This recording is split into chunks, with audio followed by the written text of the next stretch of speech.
استغفر اللہ ہے۔ تو جب میں کام کر رہی ہوں، بے دہانی میں بھی پڑھ رہی ہوں، تو استغفر اللہ استغفر اللہ استغفر اللہ پڑھے جا رہی ہوں، آرام سے پڑھا جا رہا ہے، زیادہ سے زیادہ پڑھا جا رہا ہے۔ لیکن جب میں درود ابراہیمی پڑھ رہی ہوں تو میں اس طریقے سے نہیں پڑھ سکتی جب تک میرا دھیان نہ ہو، کیونکہ اس کے اندر جو ہے وہ 2 پارٹ ہیں نا، آپ کو پتہ ہے۔ تو جب ہم ایک پڑھتے ہیں تو بے دہانی میں ہم بھول جاتے ہیں کہ ہم کہاں تھے، تو وہ ہم کام کرتے ہوئے اس طریقے سے نہیں، ہم دھیان کے ساتھ پڑھ سکتے ہیں اس کو نا۔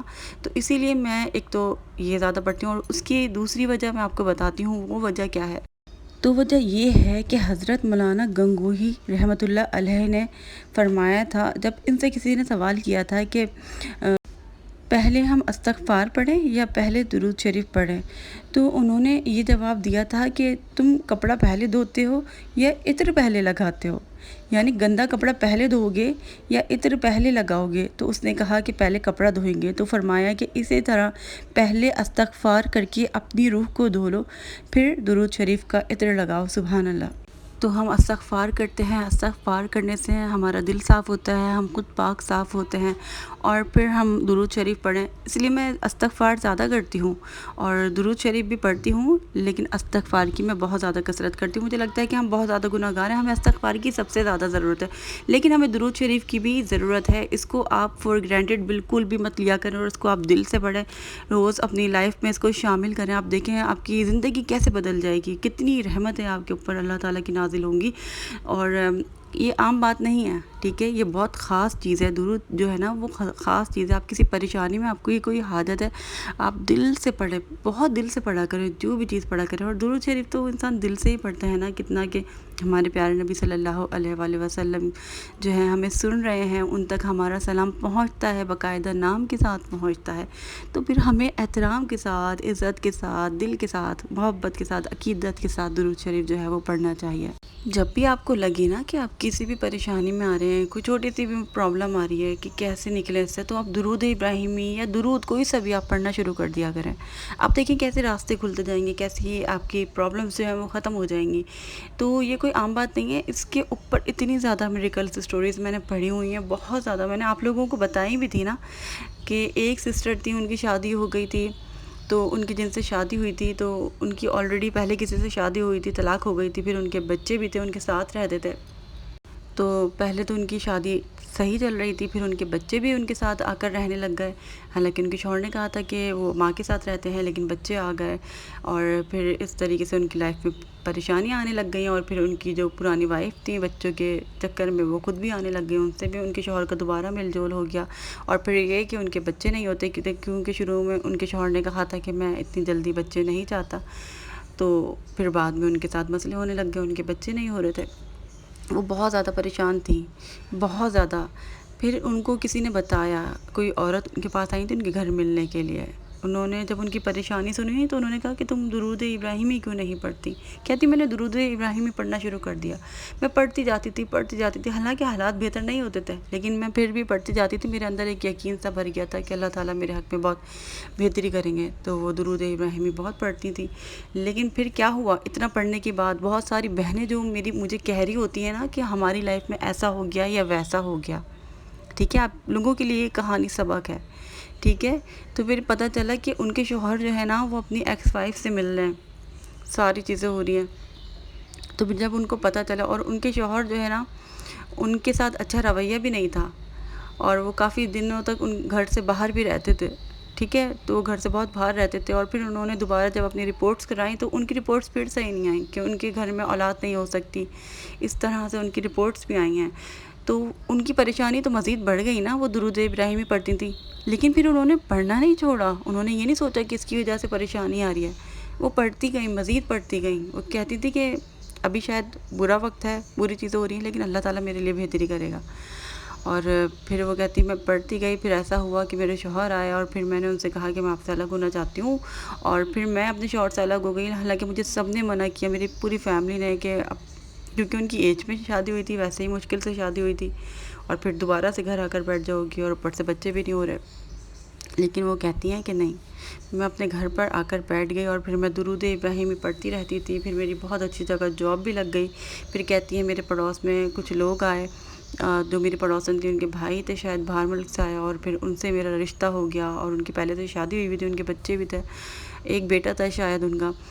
تو وہ کہتی ہیں کہ وہ اتنے پیسے والے، کسی قسم کی کوئی پریشانی نہیں ہے، اور وہ خود اتنے اچھے، اللہ تعالیٰ نے میری قسمت کھول دی۔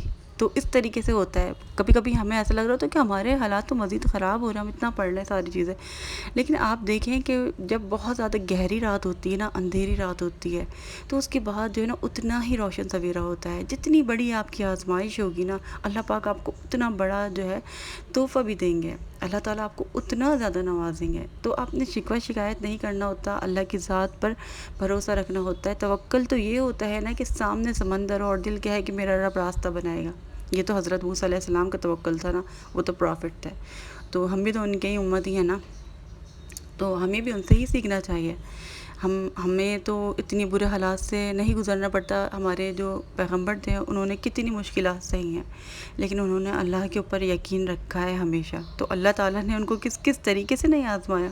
اگر ہم ہوتے ان کی جگہ تو ہم کیا کرتے ہیں، ہم تو فیل ہو جاتے ہیں، لیکن ان کا اللہ پر اتنا توکل تھا کہ اللہ تعالیٰ نے ان کے لیے بیچ سمندر سے راستہ بنایا، ویل کے پیٹ میں سے اللہ تعالیٰ نے ان کو نکالا، مچھلی کے پیٹ میں سے حضرت یونس علیہ السلام کو اللہ تعالیٰ نے نکالا، اور کیسے کیسے معجزے ہوئے ہیں تمام پروفٹس کے ساتھ ہمارے۔ تو ہم بھی تو اللہ تعالیٰ کے بندے ہیں، اللہ تعالیٰ ہماری لائف میں بھی معجزہ کرتے ہیں۔ اللہ تعالیٰ بس کیا کرتے ہیں، اپنے بندے کا یقین چیک کر رہے ہوتے ہیں کہ میرے بندے کو میرے اوپر کتنا یقین ہے، کتنا یہ اس آزمائش سے نکل جاتا ہے، اور اس کا اجر بھی بہت ملتا ہے۔ مشکل میں صبر کرنا بہت مشکل ہوتا ہے، جب آپ تڑپ رہے ہو، آپ کے آنسو گر رہے ہو، آپ کا دل بہت مچل رہا ہو، جو چیز آپ کو چاہیے وہ آپ سے اور مزید دور ہو رہی ہو، کتنی پریشانی ہوتی ہیں، کتنی تکلیف ہوتی ہے، آئی کین انڈرسٹینڈ۔ ہر انسان کے اپنے اپنے مسئلے مسائل ہوتے ہیں، لیکن آپ اس میں صبر کریں تو اللہ تعالیٰ کتنا خوش ہو رہے ہوں گے۔ آپ اللہ کا کلام پڑھیں، اس سے مدد لیں، آپ کی مشکل بھی حل ہو جائے گی، آپ کو سکون بھی بہت ملے گا۔ آزمائش کے وقت میں نا اللہ تعالیٰ کا کلام جو ہے نا بہت سکون دیتا ہے، جس طریقے سے اللہ پاک تسلی دیتے ہیں نا، اس طریقے سے کوئی دے نہیں سکتا۔ آپ نے دیکھا ہوگا کبھی آپ بہت پریشان ہوں گے، کوئی آیت آپ کے سامنے آ جائے گی اور اللہ پاک اس میں فرما رہے ہوتے تھے کہ میرا بندہ جب مجھ سے دعا کرتا ہے تو میں اس کی دعا کو سنتا ہوں، تو آپ کو کتنا سکون ملتا ہے کہ یہ اللہ تعالیٰ کی طرف سے سائن ہے۔ تو اللہ تعالیٰ جس طریقے سے اپنے بندے کو تسلی دیتے ہیں وہ ایسا کوئی دے ہی نہیں سکتا، اتنا سکون ملتا ہے۔ تو آزمائش مشکل ہوتی ہے، پریشانیاں آتی ہیں، لیکن اللہ پاک جو ہے نا نکال دیتا ہے۔ اللہ تعالیٰ ہمارے اوپر نا ہمیشہ اتنا بوجھ ڈالتے ہیں جتنا ہم اس کو برداشت کر سکتے ہیں۔ جب اللہ تعالیٰ کو لگے گا نا میرا بندہ برداشت نہیں کرتا، اللہ تعالیٰ آپ کے لیے آسانیاں کر دیں گے، اور ہمیشہ یاد رکھیں گے کوئی بھی پریشانی آئے گی تو اس کے ساتھ اللہ پاک آسانی ضرور بھیجتا ہے۔ تو آپ ہمیشہ مشکل میں نہیں رہیں گے، آپ کی مشکلیں حل ہو جائیں گی، آپ کی دعائیں بھی قبول ہو جائیں گی، بس صبر کریں۔ اور جتنا زیادہ حاوی کریں گے دماغ پر، دل پر، اتنا زیادہ آپ کو بوجھ لگے گا، اتنا آپ کو فیل ہوگا۔ تو نارملی لیا کریں۔ کوئی اگر آپ کی شادی نہیں ہو رہی ہے، آپ کے بچے نہیں ہوتے، یا آپ کی ورتھ ڈیفائن نہیں کرتے، آپ کی قدر و قیمت کو نہیں بتاتے، لوگ آپ کو اس طریقے سے فیل کرواتے ہیں کہ آپ کی شادی نہیں ہوئی تو آپ کی قدر نہیں ہوگی، آپ کے بچے نہیں ہیں تو آپ جو ہے کسی قابل نہیں ہیں، آپ اس طریقے سے نہیں سوچیں۔ اللہ تعالیٰ اپنے بندوں کے لیے اس طرح سے نہیں سوچتا۔ اللہ اپنے ہر بندے سے محبت کرتا ہے، آپ چاہے امیر ہیں، غریب ہیں، کالے ہیں، گورے ہیں، لوگوں کی نظر میں ہیں، اللہ کی نظر میں آپ جو ہے وہ اللہ آپ سے ہر حال میں محبت کرتے ہیں، آپ گنہگار بھی ہیں، لیکن ہمیں کیا کرنا ہے، ہمیں اللہ تعالیٰ کے قریب ہونا ہے، اور ہمارا اہم گول ہے نا یہ ہونا چاہیے، ہمیں یہ نہیں ہونا چاہیے کہ ہمیں یہ چیز مل جائے، وہ چیز مل جائے، ٹھیک ہے، لوگوں کی نظر میں ہم اپنی اہمیت بنا لیں گے، لیکن ہمیں اللہ تعالیٰ کی نظر میں اپنے آپ کو اہم کرنا ضروری ہے۔ وہ یہ کہ ہم اللہ تعالیٰ کے متقی اور پرہیزگار بندے بن جائیں۔ بہت مشکل ہے، یہ الفاظ ہی ہم سن کے ہمیں لگتا ہے کہ بہت مشکل ہے، لیکن انسان کوشش کرے تو کیا نہیں ہو سکتا۔ تو بس کوشش کیا کرے کہ اللہ پر یقین کریں، یقین رکھیں، اور کبھی بری باتیں نہیں کہیں کہ جیسے میں نے میریکل اسٹوری شیئر کی، ایک سسٹر نے فوراً آ کر بولا کہ جھوٹی تسلیاں مت دو، نعوذ باللہ۔ جھوٹی تسلیاں، اللہ تعالیٰ کے کلام پر بات کرنا، اس کے اوپر یقین دلانا کہ یہ جھوٹی تسلی ہے۔ کیا آپ لوگوں کی لائف میں اللہ نے معجزہ نہیں کیا؟ آپ زندہ سلامت ہیں، سانس لے رہے ہیں، سب کچھ ہے، کیا یہ اللہ تعالیٰ کی آپ کے اوپر نوازش نہیں ہے؟ ناشکری نہیں کریں، ہر حال میں اللہ تعالیٰ کا شکر ادا کیا کریں۔ اللہ تعالیٰ نے آپ کو آنکھیں دی ہیں، ناک دیے، کان دیے، رزق دیا، محبت دی، ہر چیز اللہ تعالیٰ نے آپ کو عطا کی ہے۔ اگر آپ کسی انسان کی محبت میں پاگل ہو گئے اور وہ انسان آپ کو نہیں مل رہا تو آپ فوراً اللہ تعالیٰ کی ناشکری شروع کر دیتے ہیں کہ اللہ تعالیٰ میری دعائیں نہیں قبول کرتا۔ شادی میں لیٹ ہو جائے، وہ بھی اپنی کوتاہیوں کی وجہ سے ہماری ہو جاتی ہے، شادی نہیں ہو پا رہی، ہماری اپنی اتنی ڈیمانڈز ہوتی ہیں، تو پھر وہ بھی ہم اللہ تعالیٰ کے اوپر کہ اللہ کی ناشکری کرنے لگ جاتے ہیں فوراً. کوئی جاب نہیں مل رہی، کوئی چیز نہیں ہو رہی، فوراً اللہ تعالیٰ کی ناشکری کرنے لگ جاتے ہیں، شکوے شکایتیں کرنے لگ جاتے ہیں. ہماری لائف میں کچھ اچھا نہیں ہوتا اور اللہ تعالیٰ نے ہزاروں نعمتیں دی ہیں، ہم اس کا تو شکر ادا نہیں کرتے. تو جب آپ شکر ادا کریں گے تو اللہ پاک آپ کو اور زیادہ نوازیں گے.